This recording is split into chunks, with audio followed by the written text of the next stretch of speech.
Estamos ao vivo na Casa de Cultura Mário Quintana, no centro de Porto Alegre, para o último dia do Conexões Globais.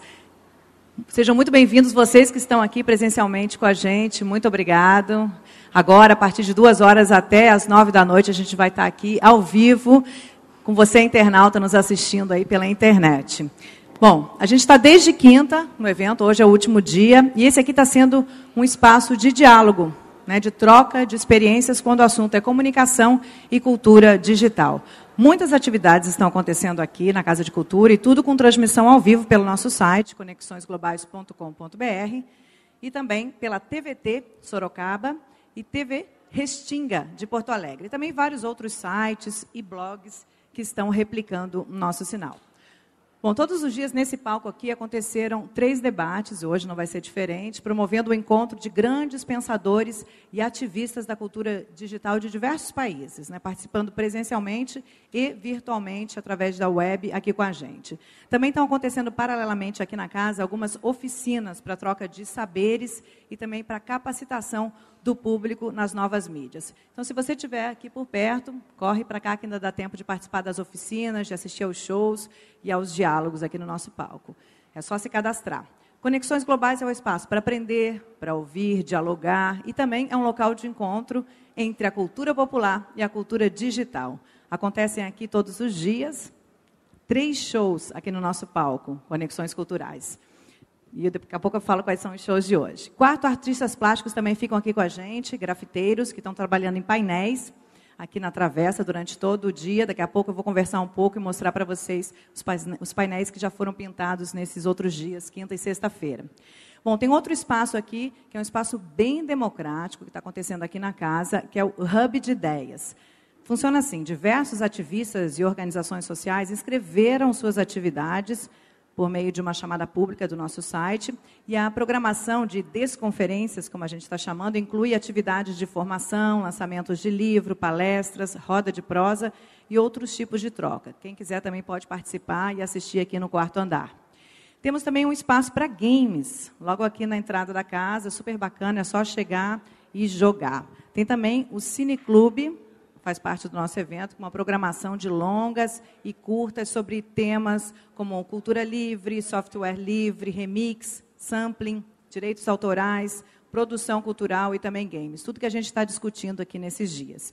E para você acompanhar tudo, comentar, enfim, fazer perguntas para os nossos debatedores, participe pelas nossas redes sociais. A gente está no Instagram, Facebook, Google+, Twitter. E quem quiser subir conteúdo relacionado, só não esquece de botar a hashtag Conexões Globais.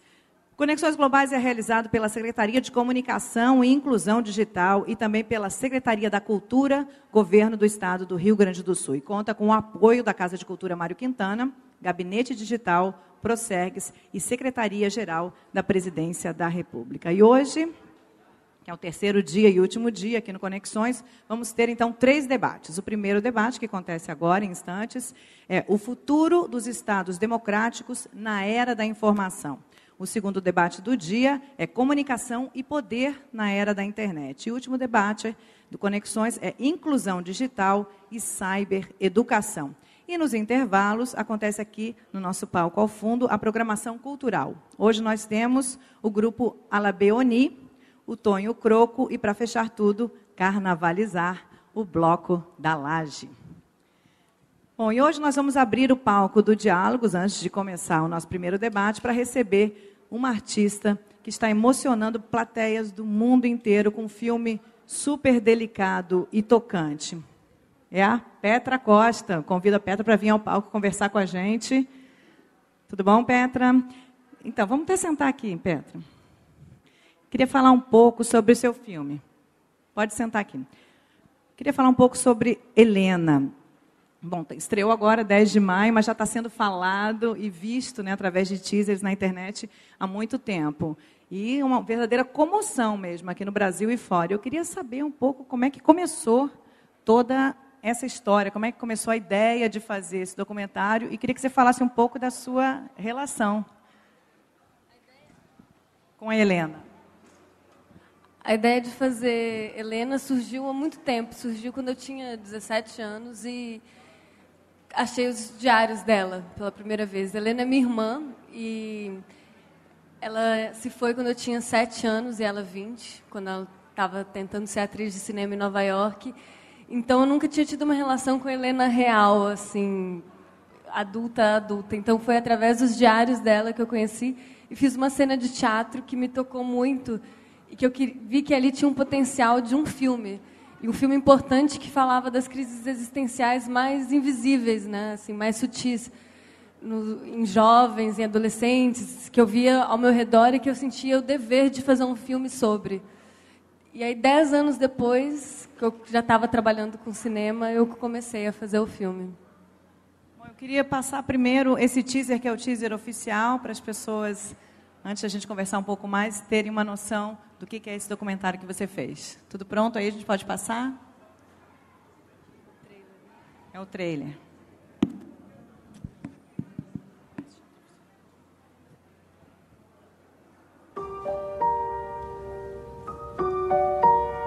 Nossa mãe sempre me disse que eu podia morar em qualquer lugar do mundo, menos em Nova York. Que eu podia escolher qualquer profissão, menos ser atriz. No dia 4 de setembro de 2003, eu me matriculei no curso de teatro da Columbia University. Queriam que eu te esquecesse, Helena. Essa linda menina é minha. Você me mostra a coleção inteira de filmes da Shirley Temple e me treina para ser atriz.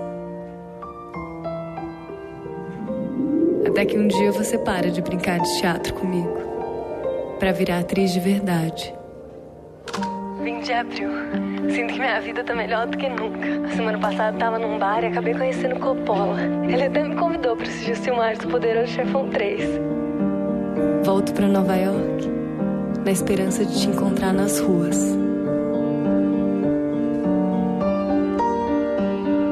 Você e sua irmã não se pareciam naquela época. Depois, muitos traços dela aparecem em você. É impressionante.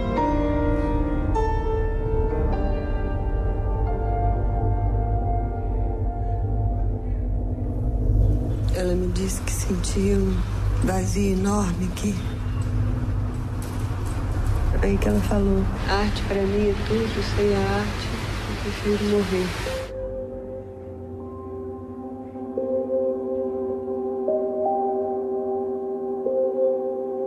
Helena, sonhei com você essa noite.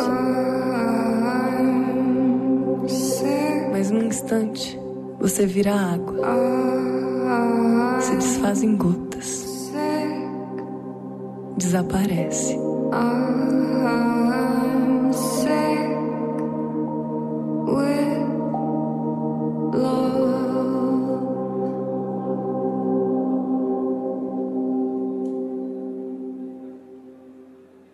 Nossa, belíssimo. Palmas para a Helena e para a Petra. Bom, já é tocante, já é emocionante para a gente que não conheceu a Helena, imagina para você que fez o filme. E a gente tem vários depoimentos de diretores consagrados e atores nossos que conheceram e conviveram, né, com a Helena também nos outros teasers que vocês vão poder ver pela internet. Mas eu queria falar justamente disso. Antes do filme ser lançado, já teve uma estratégia na internet de mídia. Eu queria que você falasse um pouco sobre isso, que tem a ver com o nosso evento. Eu acho interessante como isso se deu, porque justamente o filme fala dessa mulher apaixonada pela arte, que é a Helena, que se afogou nos próprios sentimentos por ter que esperar ser vista, né, por um diretor, por um produtor, e não teve a paciência, enfim, porque a criatividade dela eu acho que era muito mais pulsante do que esse tempo da espera. E aí eu fiz o filme também muito no desejo de não ter que ficar nesse lugar da espera, sabe? Minha mãe falava: Petra, você não fica esperando, faz você mesmo o filme. E o filme veio desse desejo e a campanha também veio muito desse desejo de não esperar, porque seria impossível. Os grandes distribuidores nunca se interessariam por um filme como esse, pessoal, com material de arquivo, sem grandes atores famosos. Então, a gente não quis esperar, a gente quis fazer acontecer. E graças à rede, a gente pôde ter os instrumentos para isso, de espalhar, porque o filme ele toca, enfim, mas como é a forma de chegar até as pessoas? Então, a internet permitiu que a gente não dependesse de estruturas maiores que nunca promoveriam um filme como esse, né? E aos poucos as estruturas estão olhando para o filme, então o filme está começando a chegar em mais e mais cidades, o que sem a internet não teria sido possível, sem a rede. É a prova viva, né, de que o nosso espaço está cada vez mais democrático. E todos os teasers que estão ali para assistir têm cerca de 400 mil views, né? Assim, já foram muito vistos mesmo. Eu queria que você falasse um pouquinho para o pessoal que está aqui, pessoal que está de casa, sobre o lançamento para assistir nos cinemas do filme. Então, o filme já está em várias cidades, Porto Alegre, Brasília, Salvador, Belo Horizonte, São Paulo. Essa semana entrou em Fortaleza, Vitória, vai entrar em Recife. E a gente tem convidado muito a colaboração dos espectadores em diversos sentidos. Assim, através das fotos, quem é Helena, que são fotos criativas que a gente convida as pessoas a mandarem, e cujo prêmio é uma câmera, que é a mesma que eu usei no filme, que é a 5D. E aconteceu uma coisa estranha, que deletaram o álbum de fotos. Há 2 dias atrás, dizem porque não pode ter concurso no Facebook, algo que a gente não sabia, enfim. É algo a ser estudado aí, porque não foi muito legal. Mas outro que eu estou muito entusiasmada, que é o Memórias Inconsoláveis, porque quando as pessoas assistem o filme, muitas vezes o filme faz lembrar das próprias perdas, das próprias Helenas. Então a gente convida a compartilhar, através de um poema, música, ou foto, ou vídeo, as suas próprias memórias também. Então deixa o site aí para a gente poder entrar e saber onde que está em cartaz. O site é helenafilme.com e o Facebook é facebook.com/helenafilme, Helena sem H. Te agradeço muito você estar aqui com a gente, poder mostrar aqui para o pessoal e falar um pouco dessa sua experiência. Obrigada e sucesso. Muito obrigada. Já era. Obrigada, Petra.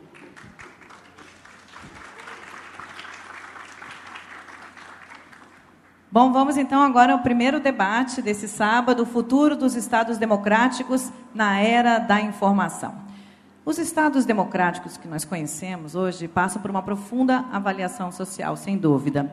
Os meios de comunicação, tanto os tradicionais como os novos, as mídias sociais, as redes, estão no centro da avaliação crítica, é o que a gente tem visto aqui em todos os debates. Nessa mesa agora o debate sobre a atualidade e o futuro dos Estados democráticos na sociedade em rede, da informação e também dos cidadãos conectados. Então, eu convido para vir ao palco os nossos debatedores. Tarso Genro, nosso governador do estado do Rio Grande do Sul, por favor. E o Eurico Bergman, que é do Conselho Constitucional da Islândia, que já esteve aqui numa mesa com a gente, falou super bem, super interessante. E também gostaria de chamar o mediador, que é o Tarson Nunes, coordenador de assessoria de Cooperação e Relações Internacionais do Governo do Rio Grande do Sul. Por favor, possam... Ok. Tanto faz. Eurico, você pode vir aqui no meio, né, Tasson? Eurico, tudo bom?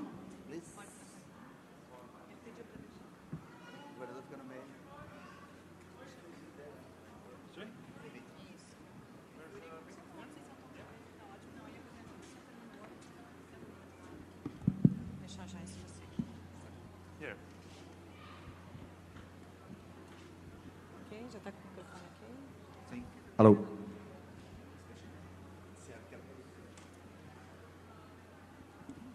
Bom, eu vou passar a palavra, a casa é sua, Tarson. Ok? O governador já está na casa, estamos esperando o governador chegar.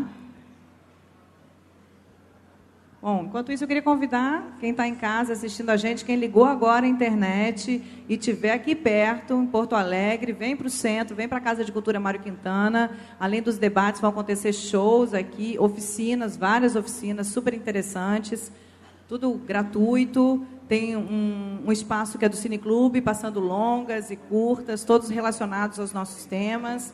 Tem um espaço de games também, só chegar e jogar. As oficinas, as pessoas já se inscreveram antes, na verdade, mas sempre tem vaga. Se chegar, a gente dá sempre um jeito de poder participar. É só vir para cá.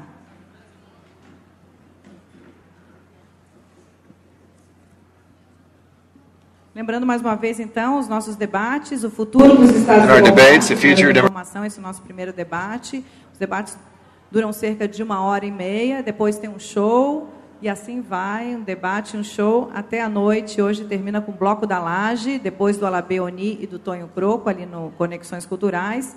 E aqui o segundo debate do dia, Comunicação e Poder na Era da Internet. A gente tem um webconferencista também.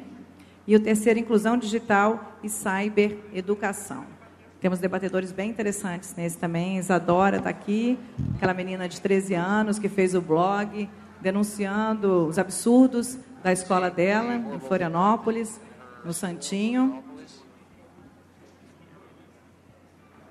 Ok, governador chegando. Vamos começar, então, o nosso primeiro debate.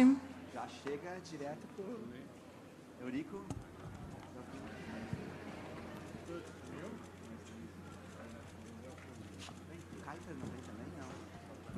Não, tá som, é contigo. Casa é sua. Então, boa tarde a todos e a todas. Meu nome é Tarson Nunes, eu sou coordenador de Relações Internacionais do governo e estou muito contente de estar aqui no Conexões Globais, que é um dos eventos mais importantes do nosso governo, para a mesa que é intitulada O Futuro dos Estados Democráticos na Era da Informação. Nós temos aqui o governador Tarso Genro, todo mundo conhece, que é da casa, e temos também o Eurico, que é do Conselho Constitucional da Islândia, que participou de um processo bastante interessante, agora, após a crise de 2008, quando a população islandesa, descontente com os rumos e com a situação de falência financeira do governo decorrente da crise mundial e da especulação financeira, se levantou e derrubou o governo, propôs que o governo não pagasse as dívidas dos bancos e desencadeou todo um processo de reconfiguração da sua Constituição, aonde a internet foi um dos instrumentos importantes utilizado na rediscussão dos marcos legais daquele país. Então, foi um processo de intensa participação popular e um processo muito inovador na medida em que ele, pela primeira vez, um país inteiro, ainda que seja um país pequeno, mas um país inteiro se envolveu num processo de rediscussão da sua Constituição através da internet. Então, a nossa ideia é fazer essa discussão em dois caminhos. Quer dizer, de um lado, nós temos aqui o Eurico, que é um cidadão e que fez todo um processo de discussão de fora para dentro do Estado, utilizando as tecnologias da informação, e temos o governador Tarso Genro, que faz todo um processo de utilização também das tecnologias da informação para discutir a democracia a partir do Estado, em diálogo com a população. Então, a partir desses dois pontos de vista, a gente quer iniciar esse debate, esse diálogo. A ideia é dar 15 minutos de intervenção para cada um dos palestrantes para abrir o debate. Depois teremos um período de tempo de perguntas, tanto do plenário aqui, como do pessoal que manda pela internet, via Twitter, ou diretamente pelas redes, e depois as considerações finais dos dois palestrantes. Então, eu queria passar a palavra primeiro para o nosso convidado, dando as boas-vindas do Rio Grande do Sul aqui e querendo conhecer mais o processo da Islândia, como foi. Thank you very much for the invitation. It's nice pelo convite, é legal estar aqui mais uma vez. Eu já estive no primeiro dia também. É uma honra estar aqui nesse grande estado do Rio Grande do Sul. E é claro, é um exemplo aqui em Porto Alegre.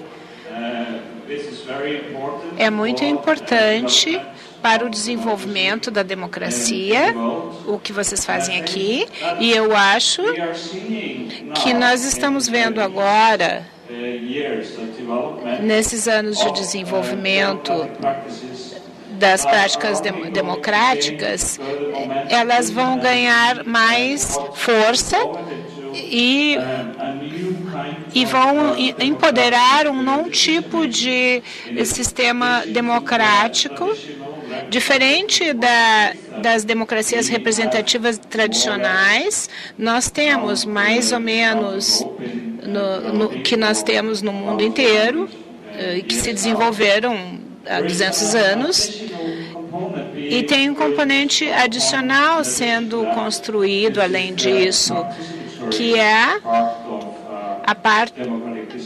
a participação democrática na tomada de decisões, e que isso podem ser facilitadas pelas mudanças, mas não são as razões, são as facilidades que oferecem que são extremamente importantes. No caso da Islândia, a Islândia teve uma crise econômica muito séria em 2008, e a crise é uma coisa fantástica, porque ela abre um espaço de discurso político para introduzir novos mecanismos.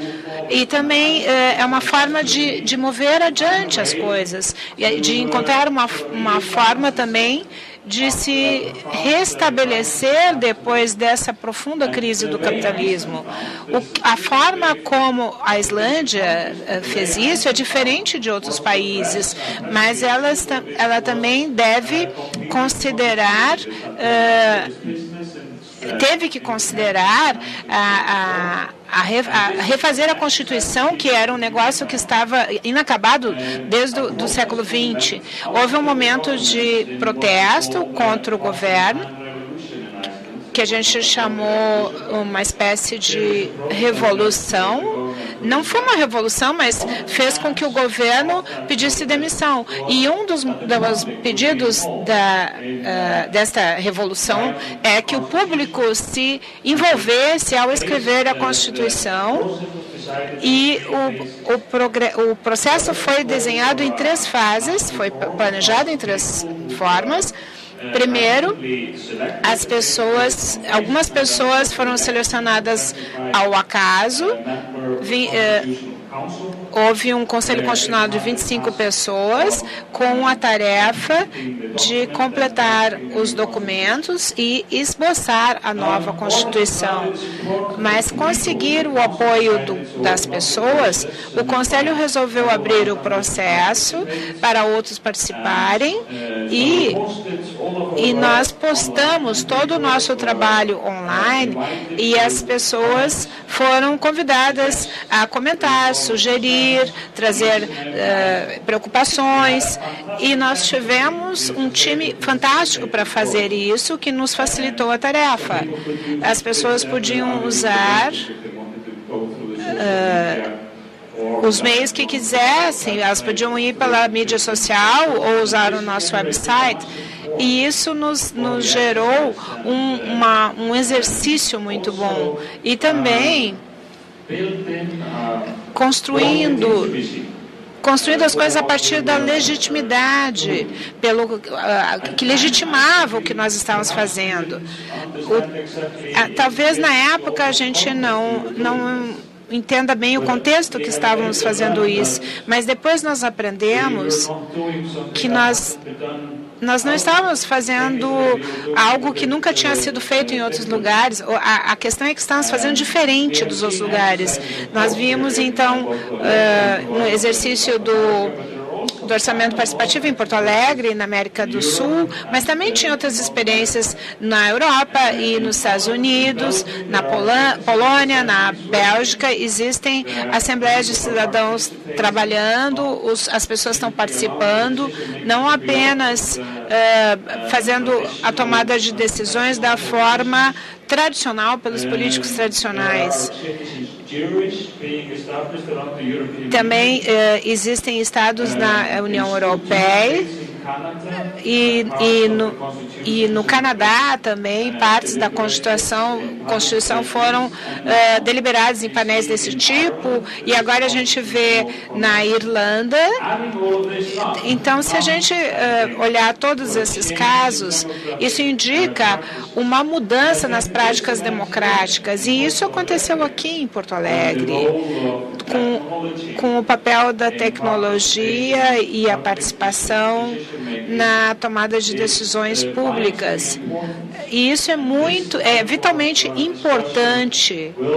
Esse tipo de dispersão que vai ir além, vai para o globo.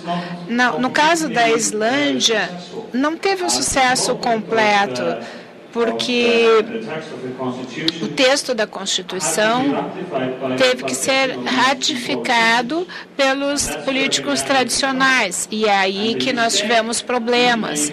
Nós fizemos, nesse Conselho Constitucional da Islândia, houve uma confrontação com o parlamento, a gente se distanciou muito dos políticos tradicionais.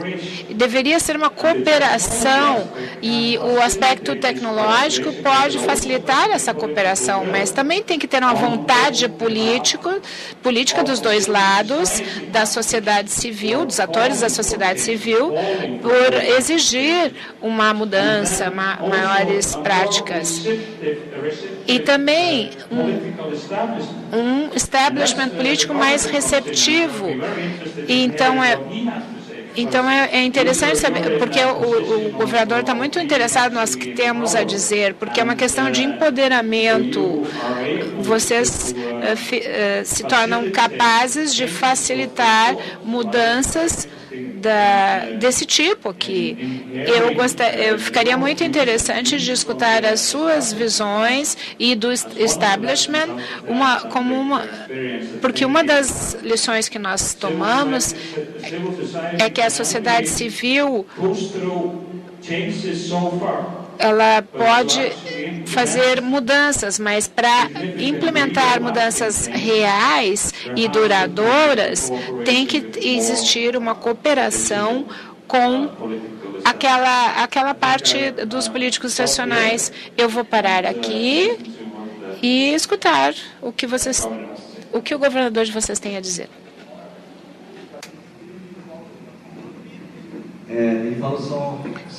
He spoke only 7 minutes, so I'm going to suggest that we a little bit more. Tarso will speak, and then... Ele destacou muito, acho que de maneira muito clara, houve todo esse movimento na Islândia, de fora para dentro do Estado, mas a coisa não avançou porque houve um conflito entre o Conselho Constitucional e o Parlamento. Então, essa necessidade de haver uma convergência entre o movimento da sociedade na direção do Estado para as mudanças, mas que haja uma receptividade de parte dos governos e das instituições, eu acho que a gente pode começar por aí com o governador sobre o que nós, enquanto Estado, estamos fazendo pela democracia. Muito obrigado pela sua presença, professor, aqui na nossa cidade, nesse debate. É uma honra e um orgulho para nós que o senhor esteja dialogando aqui com o Rio Grande do Sul e com o mundo, nesta conversação que nós estamos fazendo aqui. A grande questão que se coloca na esfera da política, propriamente dito, e para a produção das políticas de Estado, é que esta participação, ela incide sobre um Estado que já foi capturado pelo capital financeiro, pela dívida. Ou seja, o Estado sobre o qual esta incidência democrática da cidadania se dá através do voto popular, através da participação direta em assembleias públicas, né, onde se tomam decisões, e se dá uma participação direta delegada também, quando uma assembleia pública escolhe uma comissão de delegados para resolver um determinado problema perante o Estado. E também a participação virtual incide sobre uma esfera política, uma esfera decisória, que foi esvaziada no último período. Esse é o grande problema que eu acho que vocês estão enfrentando na Irlanda nesse momento, na Islândia nesse momento, né? Onde se produziu um texto constitucional a partir de uma participação ampla e direta da comunidade, através de um grupo de experts que reformaram a Constituição, mas as eleições levaram para o governo precisamente aqueles que destruíram as funções públicas do Estado e que esvaziaram as funções públicas do Estado. E esse problema, de certa forma, é um problema universal, né? Porque quando você abre um processo para discutir, por exemplo, a produção de uma lei, como nós abrimos lá no Ministério da Justiça, para a produção da lei do Marco Civil da Internet. Eu me lembro do dia que o Marcelo Branco entrou no meu gabinete do Ministério da Justiça e disse: nós temos que interromper o debate que está sendo feito no Congresso Nacional sobre o Marco Civil da Internet. Eles estão nos gateando, eles estão nos sufocando, eles estão nos tirando direitos. E aí nós abrimos um debate político no governo, e incidiu sobre o Congresso, e entramos com a discussão pública através da mesma metodologia que foi usada pela comissão de experts na Islândia. E nós ganhamos a parada, nós produzimos uma norma com esta participação. Mas a produção de um marco normativo para instituir determinados direitos é diferente da incidência sobre o Estado para produzir no Estado políticas públicas distributivas de renda, por exemplo. Porque quando uma comunidade incide sobre o Estado para produzir uma política pública qualquer, há uma disputa sobre a renda pública. Um determinado setor da sociedade. Vamos supor agora que os imigrantes que hoje na Suécia estão incendiando a periferia de Estocolmo, tivessem hoje, está nos jornais de hoje, se eles tivessem a capacidade de incidir numa decisão sobre o orçamento público sueco, imediatamente, eles pegariam a parte da renda pública e jogariam provavelmente para criar empregos na periferia, para melhorar a educação da periferia, para a habitação popular na periferia. Isto é um processo de repartição e de tomada da renda, de apropriação da renda pelos setores populares, que tem uma resistência brutal de quem? Dos credores do Estado. E os credores do Estado, em países como o nosso, são os grandes oligopólios financeiros, são as grandes estruturas de poder financeiro que controlam, inclusive, os orçamentos públicos através da dívida, através das rubricas que eles alocam para o pagamento e a rolagem da dívida pública. O caso do meu Estado é um caso concreto. A rigor, eu aqui no Estado só tenho capacidade de investimento para responder às demandas populares com mais financiamento, portanto, com mais dívida. E eu sou obrigado a fazer isso. Eu sou obrigado a fazer isso, porque se eu não fizer isso, o Estado não cumpre minimamente as suas funções públicas. Não paga com o mínimo de dignidade os salários dos servidores públicos, como nós encontramos quando chegamos no governo.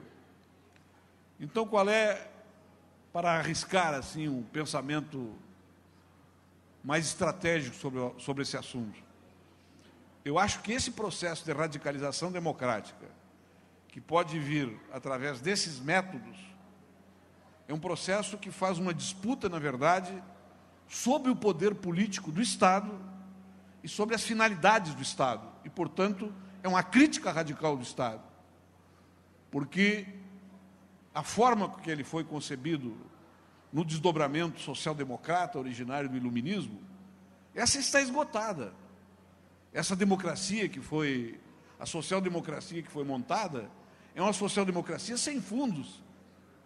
É uma social-democracia endividada, que não tem mais condições de repartir. E aí vem a grande problemática.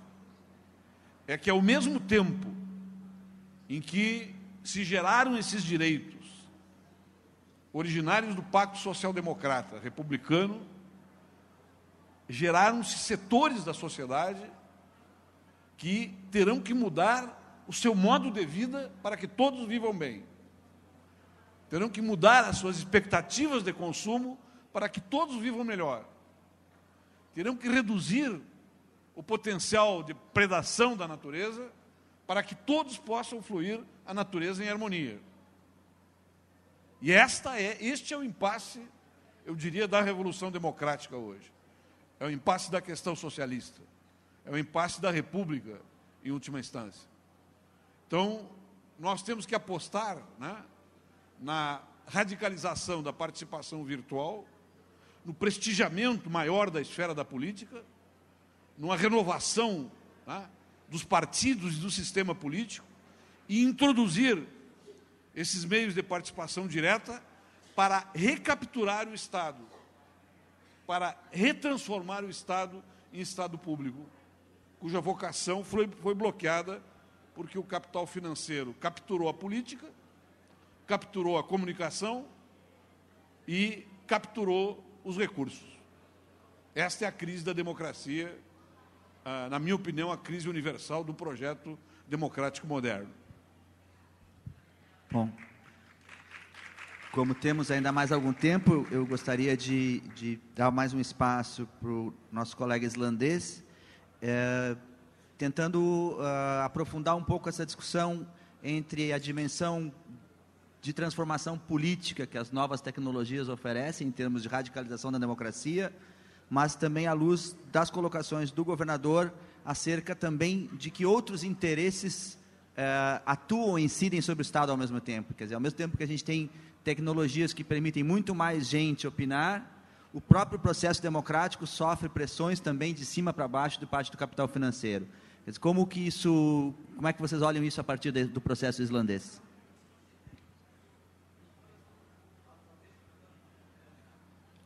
Thank you so much for your presentation. It's a very interesting discussion.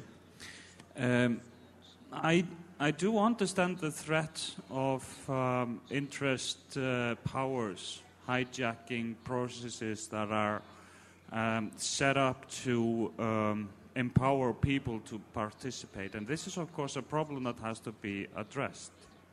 But I think it's a problem that can't be addressed, and that we should not give up trying just because it's a challenge. Tem muitos desafios. No caso da Islândia, é interessante também porque a participação na construção da Constituição e também incluiu muitos interesses industriais e financeiros. E esse processo mostrou que quando as pessoas têm espaço para participação e eles entendem que as suas vozes serão ouvidas e que vai ter um impacto realmente sério, as pessoas se tornam mais responsáveis na sua abordagem. No caso da Islândia, a gente sofreu um dissolvimento dos poderes políticos tradicionais. E isso foi muito negativo, houve uma briga muito séria e brigas entre grupos de interesse, entre os políticos e os outros. Então, a gente não pode achar que vai o mesmo tipo de rivalidade entre interesses.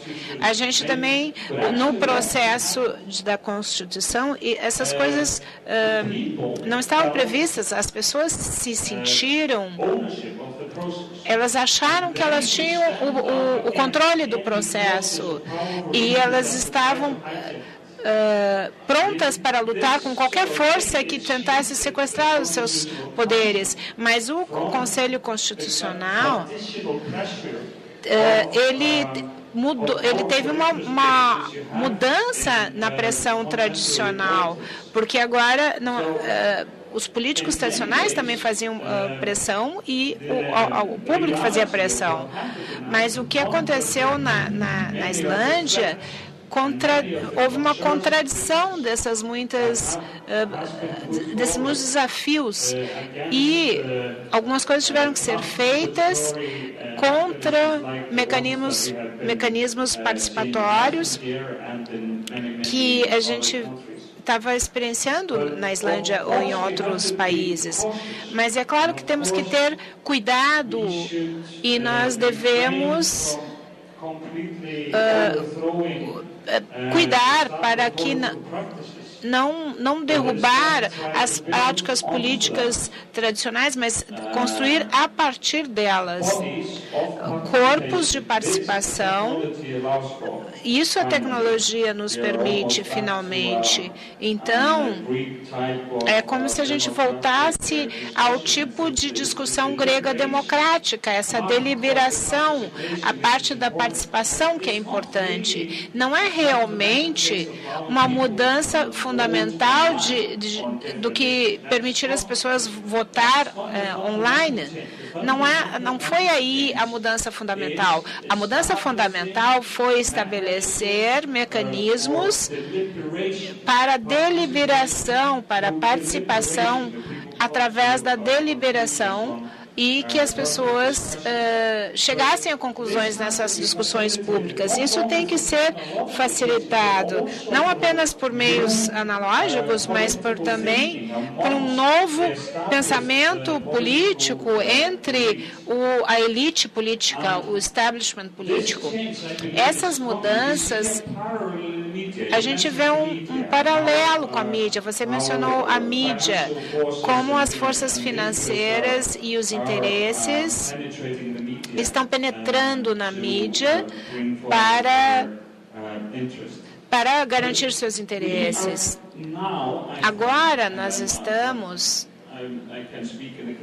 e eu posso falar até sobre isso, porque eu já fui jornalista da velha escola, nós estamos vendo uma mudança fundamental na mídia, e a corrente principal para entender a mídia é muito interessante. O jornal está nos abandonando, os grandes canais de televisão estão indo embora.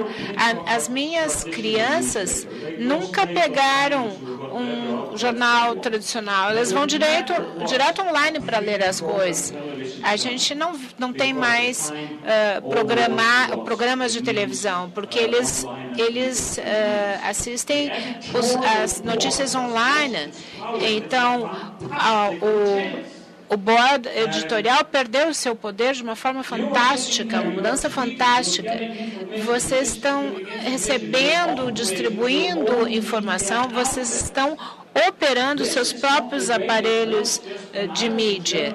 E não era a forma como eu trabalhava quando eu era um jornalista. Vocês decidem o que vão ler ou não, ou o que vão falar e quais vozes serão ouvidas. A direção diretorial da mídia tradicional perdeu este poder. E então perderam esse poder para nós, para vocês. Nós podemos penetrar as mídias, conseguir a informação. Claro que as mídias ainda estarão aí, ficarão por um tempo, mas aquele poder total hegemônico sobre a informação e a sua distribuição acabou. E isso é a grande mudança. E a mesma mudança que nós vamos ver acontecer na política, eu acredito. Não é uma trajetória muito distinta de mudanças, são as mesmas mudanças. Vocês já viram que isso acontece em diferentes partes da sociedade civil. Eu estaria prestando atenção nessas mudanças e tentando ver além, para ver se a mudança é construtiva, em vez de não querer ser uma vítima dela. Em vez de ser uma vítima dela, eu gostaria de estar acompanhando. Let us start receiving some of the questions on the internet, but I want to give the word a little more to the governor, exploring a little more of these comments that are Icelandic. Talvez o mais importante é destacar que não é só uma questão tecnológica, mas sim a necessidade de um novo pensamento político, uma nova abordagem da política, que a tecnologia da informação ela é um instrumento, mas ela demanda a construção de uma nova maneira de ver a política, e talvez isso seja a maneira também de recuperar a afeição das pessoas pela política, porque assim como na Islândia, aqui a gente vive no Brasil um momento de profundo descrédito na política. Os cidadãos estão enojados com os partidos tradicionais, acham que a política é um jogo sujo, e é muito importante para preservar a democracia que a gente consiga recuperar o valor e a dignidade da política junto aos cidadãos. Eu acho que o esforço que a gente vem fazendo é nessa direção. Recentemente, o professor Boaventura Souza Santos publicou um artigo no jornal Público de Lisboa, ou no Diário, eu não me lembro, num dos dois. E ele disse o seguinte: o que ocorrerá com os cidadãos europeus, com os eleitores europeus, com os trabalhadores europeus, quando eles chegarem à conclusão que não adianta mudar de governos. Que não adianta mudar de governos porque as respostas dos países que estão integrados na comunidade europeia são mais ou menos as mesmas. Essa indagação é uma indagação que na América Latina tem um outro sabor, né? Porque aqui tem projetos em vários países que, de uma forma mais ofensiva ou menos ofensiva, se opõem à dogmática neoliberal. Mas esta pergunta é uma pergunta universal, porque amanhã ou depois seremos todos enfrentados com esta situação. A resposta a esta questão, na minha opinião, pode se dar em 3 níveis, com 3 possibilidades. É possível que dessa crise se constitua, se instaure um certo tipo de fascismo, um grande apoio, uma grande construção midiático-política das elites financeiras que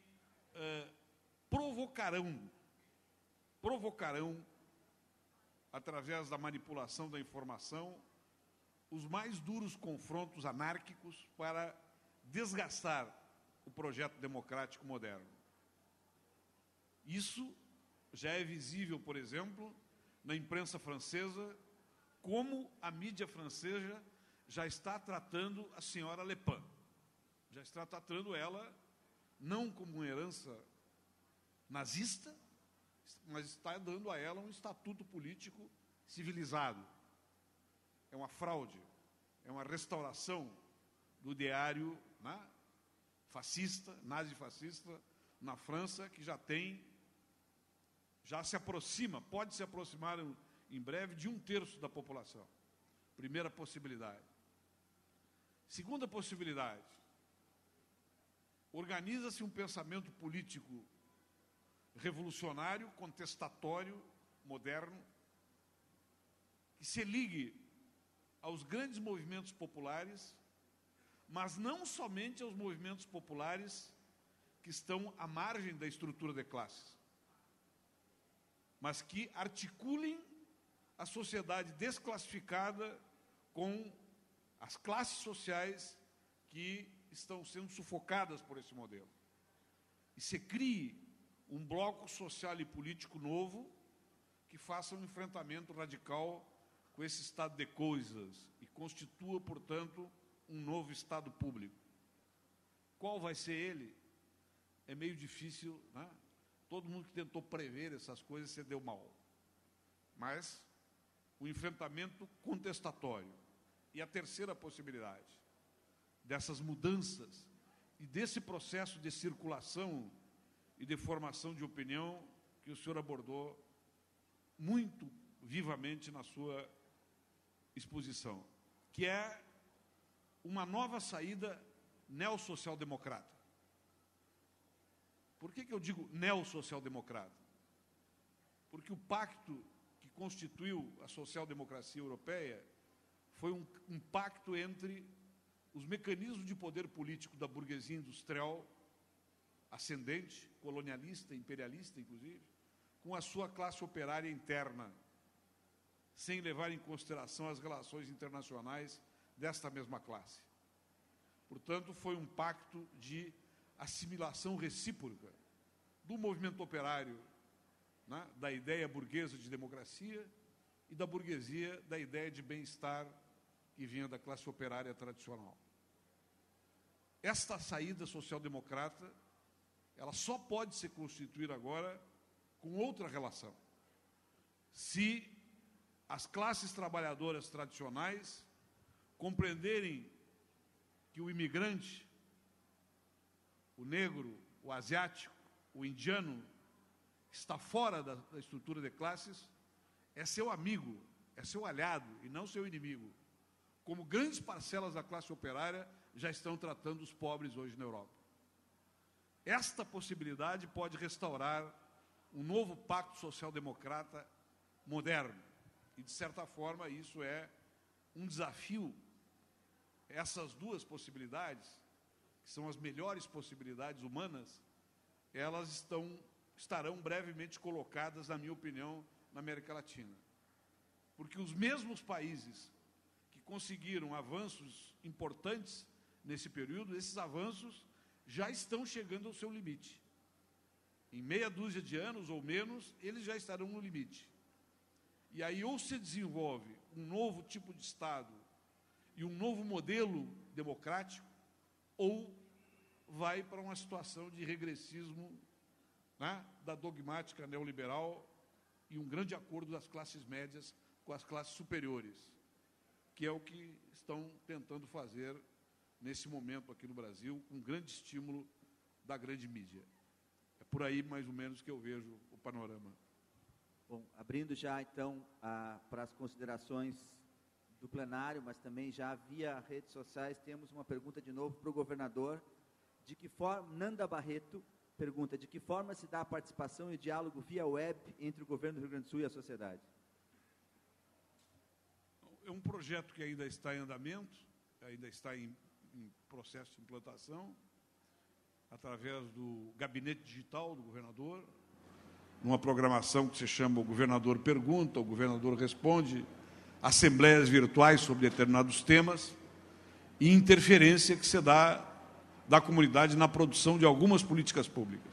Então, é um processo apenas que está começando e está integrado dentro de um sistema complexo, que é o sistema de participação popular do Estado do Rio Grande do Sul, onde entra o orçamento participativo, que são assembleias públicas presenciais, onde a partir deste ano decidirão as obras locais, os investimentos locais, os conselhos regionais de desenvolvimento, que são estruturas formais, jurídicas, de lei estadual, que orientam o desenvolvimento regional, a participação digital, esta que eu mencionei, e mais dois mecanismos que estão em andamento também. Um são as interiorizações, audiências públicas abertas, né, que os espanhóis chamavam aqui na colonização cabildos abertos, ou seja, se reúne o povo na praça, num salão, num ginásio,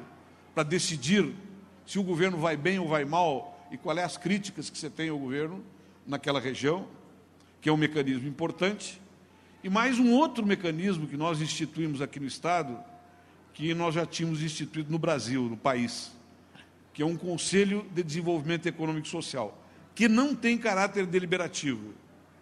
É um processo de formação de opinião sobre temas que podem ser consensuais.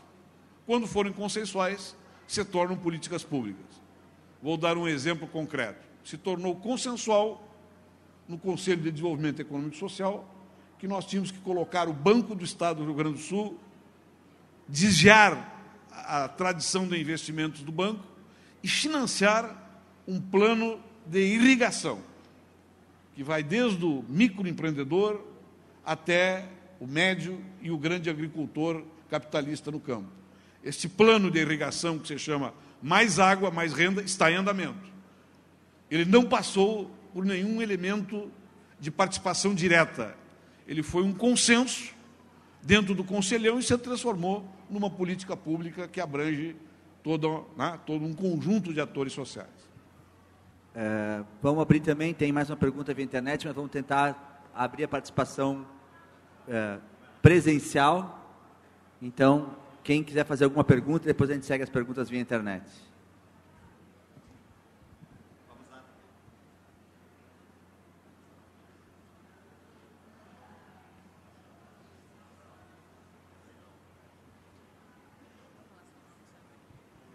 Hilton Freitas, servidor público. Cumprimento os nosso companheiro da Islândia e dizer que o povo islandês é uma demonstração que é possível derrotar, sim, o neoliberalismo, mesmo que seja uma luta pontual, tática. Essa foi uma grande lição que vocês deram desde 2008. Bom, a pergunta que eu faço é o seguinte aos conferencistas.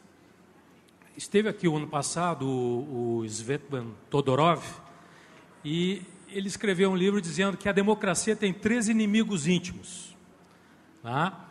O primeiro, que seria o ultraliberalismo, depois o messianismo e o populismo. E isso resulta de um processo de descomedimento de determinados setores da sociedade que ficam sem controle social e político e, portanto, se desdobram politicamente dessa forma. Então, a pergunta é essa, ou seja, de fato, são esses os inimigos íntimos da democracia? Tem outros, né? Então, essa é a pergunta que a gente faz. Vamos passar para os 2 colegas. Primeiro...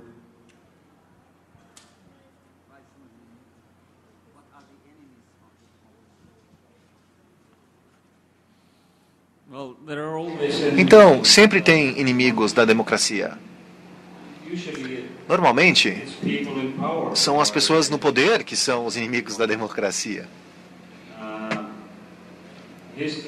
A história da humanidade é uma história de lutas de poder.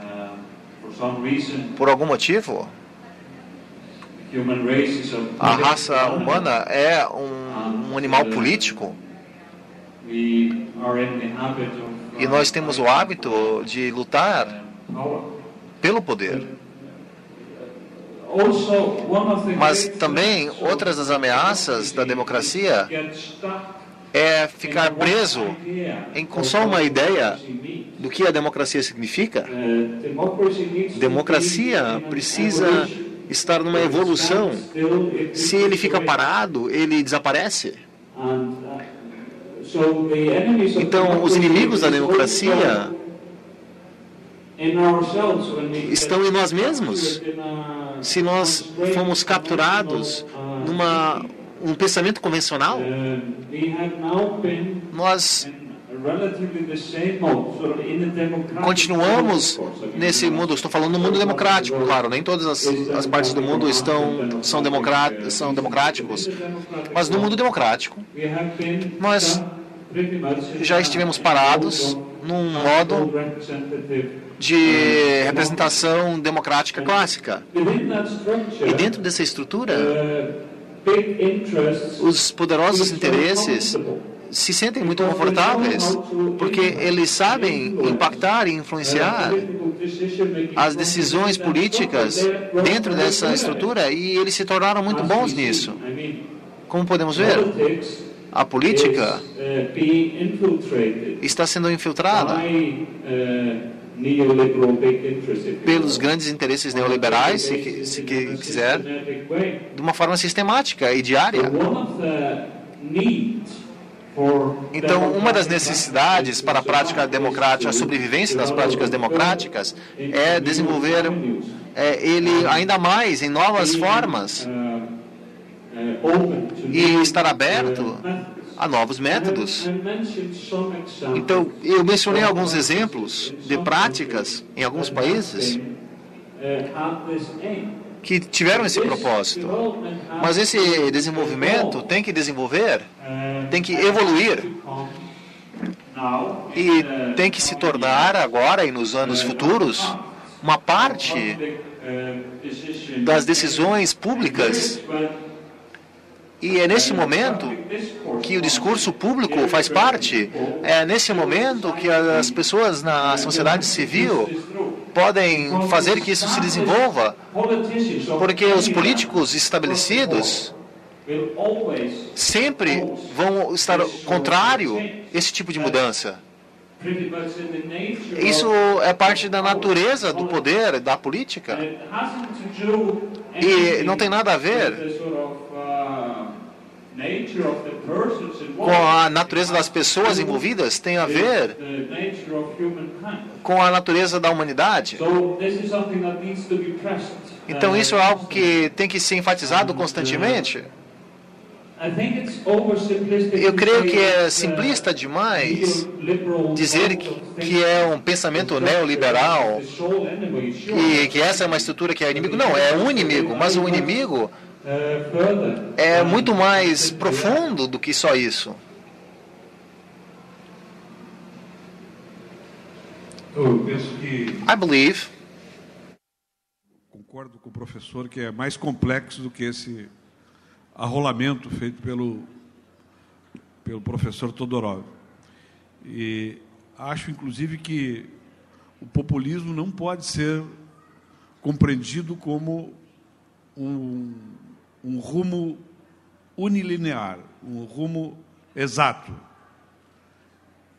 O populismo, em muitas oportunidades, teve um papel preponderantemente humanista e promotor de inclusões sociais massivas. E foi muito odiado, né, pelas elites que ridicularizavam o populismo, transformando-o apenas numa sequência de movimentos anárquicos. Aqui, no Brasil, por exemplo, os movimentos populistas que ocorreram durante o governo Vargas e depois, inclusive, da Segunda Guerra Mundial, foram responsáveis pela inclusão das classes trabalhadoras na órbita da política e do sindicalismo. Um sindicalismo limitado? Bem, eu não conheço nenhum sindicalismo que não seja limitado, até porque ele é essencialmente uma resposta de parte da corporação para as grandes questões, né, que atravessam aquelas parcelas da população naquele momento. Em outros momentos, o populismo se torna um movimento reacionário. Né? Quando ele é, vou dizer assim, cruzado, quando ele é integrado com determinadas formulações, uma determinada ética moralista, né, conservadora, e o populismo se torna um movimento de ódio a conquistas que a população teve. A marcha com Deus pela família e pela liberdade aqui no Brasil, que precedeu a Revolução de 64, a chamada Revolução, o golpe de 64, foi um movimento populista, que levou centenas de milhares de classe média, mas muitos setores do mundo do trabalho também, né, uma marcha com Deus pela liberdade contra o comunismo. Na verdade, é uma marcha contra as reformas que vinham sendo encaminhadas naquela época pelo governo do presidente João Goulart. E agora, né, nesse momento, por exemplo, a crítica do populismo é uma crítica feita a modestas políticas de inclusão social que tem aqui no Brasil, né, como o Bolsa Família, por exemplo, que permite que as pessoas entrem no sistema educacional público, que orienta para isso e que passam recursos do Estado para as pessoas poderem comer. Isso ofende duramente uma visão elitista da sociedade. Por quê? Porque essas pessoas são consideradas improdutivas. E se elas são improdutivas, não é muito importante que elas comam.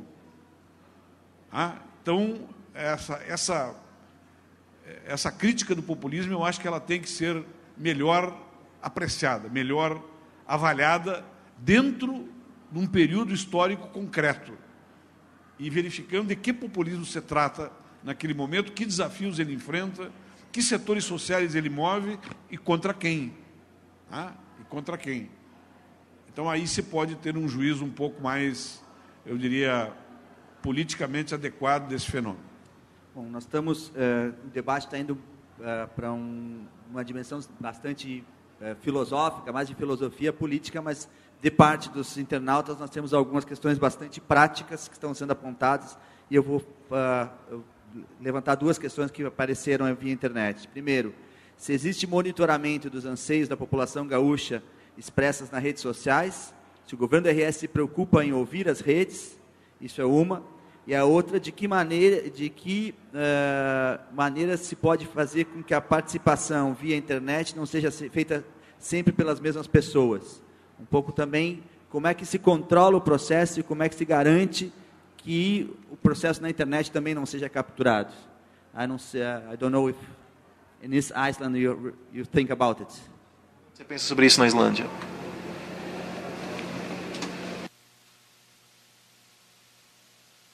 Well, the most important thing, a parte mais importante, I believe, eu creio, to invite people é para convidar as pessoas a participar nas decisões públicas. Este convite, este senso de pertencer, eu creio, é ainda mais importante que a participação em si. Sim, claro, há desafios que precisam ser abordados. E a forma que a participação é transformada em impacto na política pública, isso precisa ter regras, estruturas e critérios que precisam ser estabelecidos. Mas eu tenho um interesse muito maior na mudança democrática de permitir a participação das pessoas e o senso social que é o resultado de pertencer ao processo de decisão. É como ser convidado a uma festa. É bom ser convidado, mas você escolhe se quer ir ou não.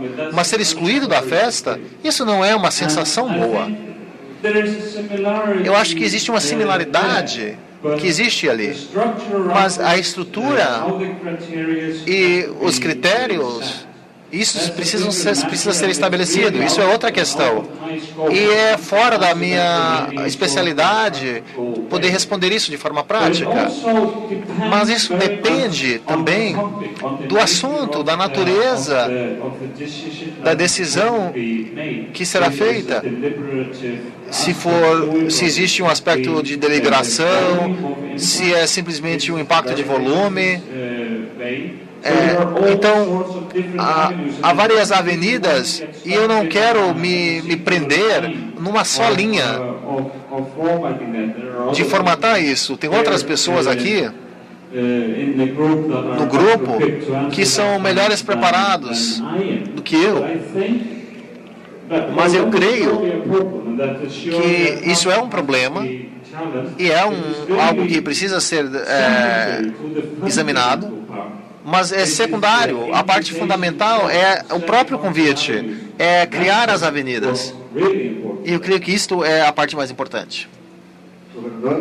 Só para clarear, as perguntas anteriores foram feitas pela Alexandra Peixoto e pela Poli Quaresma. E também o Iraporã mandou 2 ou 3 perguntas relativas ao governo Dilma, fazendo críticas à postura do governo Dilma em relação à democracia digital, dizendo que o governo Dilma deveria imitar o gabinete digital. Mas, de qualquer maneira, bom, do ponto de vista do nosso governo, Tarso, como é que é essa busca de ouvir as redes e como é que se trabalha essa questão da participação? Bom, nós tivemos uma notícia recente, inclusive, e achamos que isso é altamente honroso para o Rio Grande do Sul, que a presidenta Dilma orientou o ministro Gilberto Carvalho para informar-se, tomar todos os dados e os elementos técnicos e de organização institucional do gabinete digital do governo do Estado para implementar lá no governo federal. Então, isso é uma coisa que eu acho que é uma coisa boa e que vai ter um reflexo positivo nessa relação democrática. Nós fazemos, sim, aqui está Verinha Spolidora, nossa secretária de comunicação, que tem uma preocupação extraordinária, né, com esta questão das redes e da inclusão infodigital. E nós vamos, inclusive, agora colocar como, no primeiro plano das nossas políticas, a política de inclusão digital, que implica também numa relação direta com as redes e na instituição de gabinetes, inclusive gabinetes integrados de inclusão digital, que nós estamos fazendo um agora nesse momento, vai ser inaugurado agora com a presença do presidente Mujica, o primeiro gabinete binacional de inclusão digital, que é uma forma de integração com os nossos irmãos uruguaios. Então, nós temos, sim, uma preocupação muito grande com essa questão e consideramos no nosso governo que, obviamente, que nas redes rola de tudo, né? Nas redes, as pessoas, no anonimato, elas colocam o melhor de si, como também colocam o pior de si. Mas isso é em todas as latitudes da vida, né? Isso só demonstra a grande possibilidade de conhecimento que quadros de governo, quadros acadêmicos, né? Quadros de gestão pública que querem se orientar pela sociedade, a imensa fonte de conhecimento e de informação que passa por ali, né, e de demandas que passam por ali em todas as latitudes. Nós temos que chegar a um determinado momento em que, e não temos condições de fazer isso ainda, é de ter pesos ponderados de influência da participação direta na tomada de algumas decisões públicas que envolvem não somente os demandantes, mas envolvem outros setores. Eu vou dar um exemplo concreto. Nós fizemos uma pergunta no gabinete digital, o governador pergunta sobre a questão da saúde pública, né? E um dos elementos, assim, mais demandados foi o aumento de equipes de saúde da família, que está em andamento agora. Estamos aumentando muito as equipes através das prefeituras, nós somos repassadores de recursos e organizadores, e as prefeituras aumentam. Isso é uma demanda universal. Não precisa, né, consultar mais ninguém, porque é uma obrigação do Estado e uma demanda que atende um conjunto de interesses da sociedade. Outras demandas são demandas que têm implicação em redução de outras respostas, de acordo com os recursos públicos, né? Como, por exemplo, eu preciso de uma ponte que atravesse o rio Ibiqui. É uma obra pública que custa dinheiro. Esta obra pública tem que ser confrontada com outras obras públicas, com diversos graus de importância e com força de demanda também muito grande, para que não haja um deslocamento de recursos meramente a partir da visualização de uma necessidade, mas desta necessidade em confronto com outras necessidades. E isso só pode ser resolvido como? Através de um processo de participação cada vez mais massivo, onde a própria população possa hierarquizar essas decisões do governo, compreendendo o todo, né? E isso, evidentemente, nós ainda não chegamos. Queremos chegar lá, embora já tenhamos avançado bastante, porque, assim, grande parte de investimentos que estão sendo feitos aqui no nosso Estado são originários da participação popular. Por exemplo, 12% para a saúde pública, é universal. Isso foi uma das demandas mais fortes que nós tivemos durante os 2 anos primeiros de governo, para aumentar recursos para a saúde. Chega um momento, nós pactuamos com a Assembleia Legislativa, porque essa demanda também atingiu os parlamentares, e esse pacto nos permitiu organizar um orçamento que levou 12% para a saúde pública. Isso é produto da participação popular, da interferência da população organizada, do juízo político que ela tem sobre as políticas públicas mais importantes do Estado. Bom, estamos nos encaminhando para o final. Eu acho que o importante é só destacar, antes de pedir as considerações finais dos nossos 2 palestrantes, eu acho que é importante destacar essa ideia apresentada pelo nosso colega, que a democracia não é um caminho único, quer dizer, que são múltiplos caminhos e múltiplos instrumentos, e acho que a experiência internacional nos mostra que estamos todos aprendendo, né? As experiências da Islândia, aqui do Rio Grande do Sul, da Irlanda, de algumas províncias no Canadá, mostra que há um esforço mundial de aperfeiçoamento da democracia e de adaptação das novas ferramentas da tecnologia de informação para melhorar a qualidade da democracia.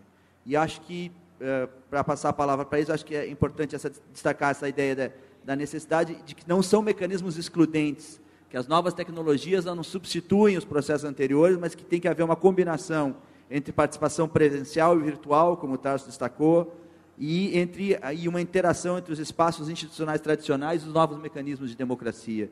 Quer dizer, combinar as distintas ferramentas num processo de construção permanente da cidadania, que eu acho que é o nosso objetivo aqui.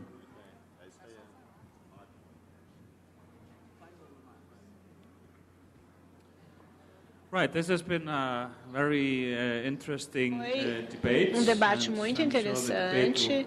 Eu tenho certeza que o debate vai continuar ao longo do dia. Talvez só uma coisa. A gente mencionou o levantamento de movimentos populistas, e isso tem sido uma ameaça à democracia Europa por muito tempo, principalmente depois da crise financeira. A gente viu mais levantes de tipo populista e movimentos antidemocráticos surgindo também na Europa. Eu acho que isso é o retrato de uma frustração com a política tradicional, uma desilusão.